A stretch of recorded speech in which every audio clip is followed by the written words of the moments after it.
Welcome back to NoticeGT, and for our first story today, we have a new veil-side kit for the new Nissan Z, and here it is. And I'm gonna be honest, compared to the original one, I do like how they gave it more aggressive eyes. I like how they made the front grille look proportionate to the actual car and nice and aggressive. And I really like the side black things on the bumper. The new bonnet and fenders look amazing. We don't have any good leaks on the rear, but I'm assuming it's going to have a really nice aggressive rear with an aggressive diffuser and a really nice wing.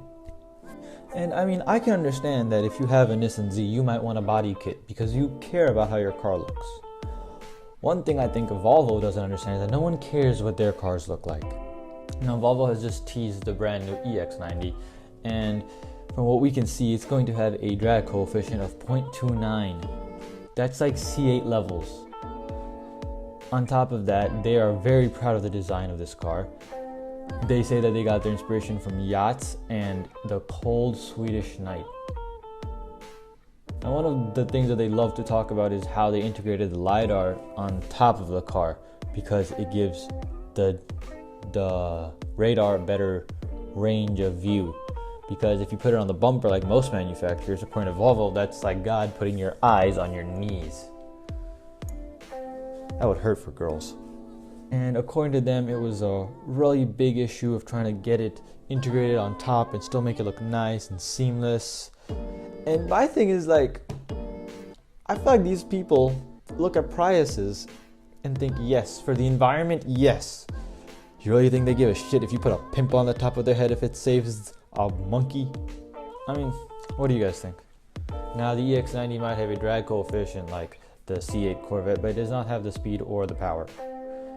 And one mechanic recently found out that the C8 Corvette does indeed have speed and power, because he was racing a Dodge Hellcat on the highway going nearly 148, forgetting to realize that the performance modifications that the owner had done included a camera.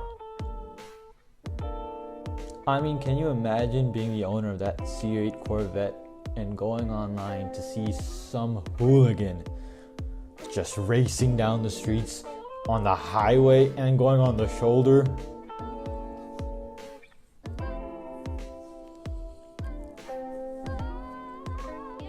I'd literally take a cow and park it in the middle of their dealership till they gave me a new Corvette, which is exactly what they did.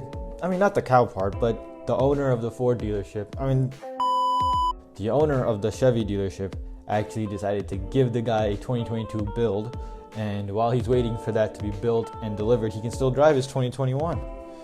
And I just want to point out, I know this guy is a good man because he specifically asked for the 2021 car's warranty to be extended. Not all dealerships are that nice. Some dealerships, like Ford, have lots of issues. One dealership in particular recently sold a car to a customer, which they weren't supposed to, because this was a special vehicle given to them by Ford, and Ford said you can't sell this car for a certain number of weeks and it has to stay on the showroom floor. This guy came in, saw the car, took it on a test drive, negotiated a price, financed it, went back to pick it up, and no one realized that they weren't allowed to sell that car. And when they did realize, they told him, "Can you please come and give us the car back?" And he very promptly said no, like he should. But they kept dogging him trying to get the car, and it wasn't until he contacted ABC News that Ford actually stepped in and said, "Oh no, it's okay, you can keep the car, we don't need it."